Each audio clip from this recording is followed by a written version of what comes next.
So first of all, we need to set some kind of criteria, what kind of companies we are even looking at, because we can analyze price to sales, but if we are not able to predict the company's revenues and make sure that the company will be profitable and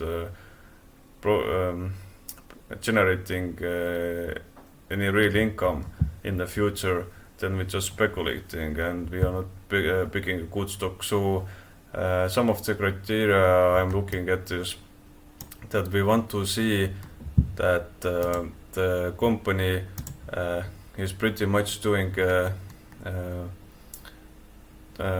outdoing his previous revenues, so revenues are at all-time high.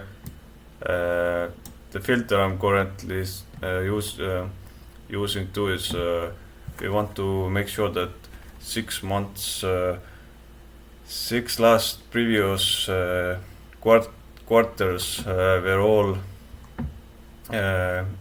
positive year over year. If you're talking about revenues, then the rate of the revenue growth, all of the companies I'm filtering is over 13. Book value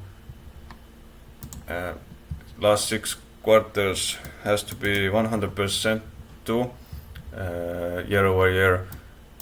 We're looking over 5% year over year, and we're looking companies with 2.5% income margin. We're filtering out asset management, do some filtering to prevent some error in data. And what we see is when we filter historical data with this kind of criteria, is we see that the revenues are quite close to average stock market company, but the stock price outperforms the average, the general market by a huge margin. Like if we make up the portfolio from the companies we're filtering, then we see 2.7 increase in 5 years. So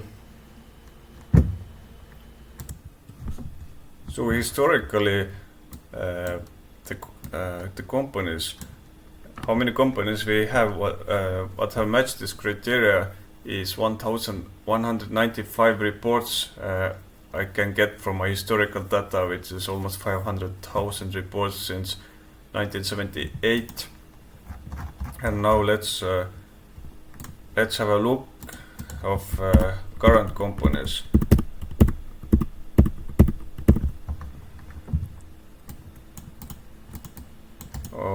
With the same criteria, but let's have a look of the price to sales discount.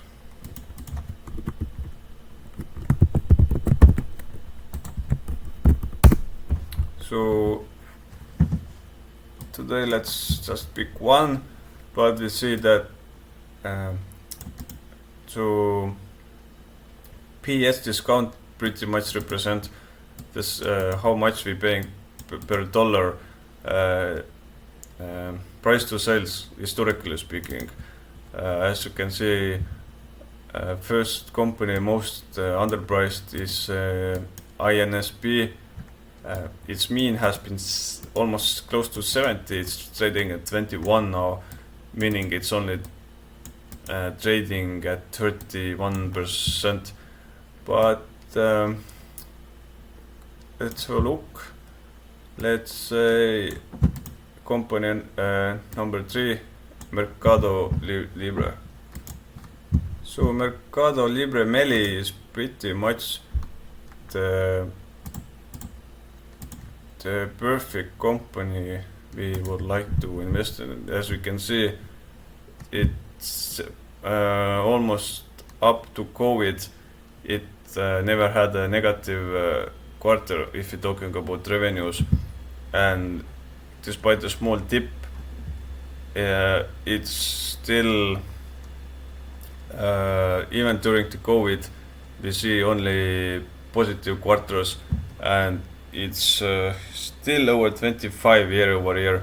So that is actually not quarterly but year over year mean by 6 last quarters. Let's book all-time high last 10 quarters, 11 quarters, all positive values. And price to sale, why we're looking at it, is heavily underpriced from the mean.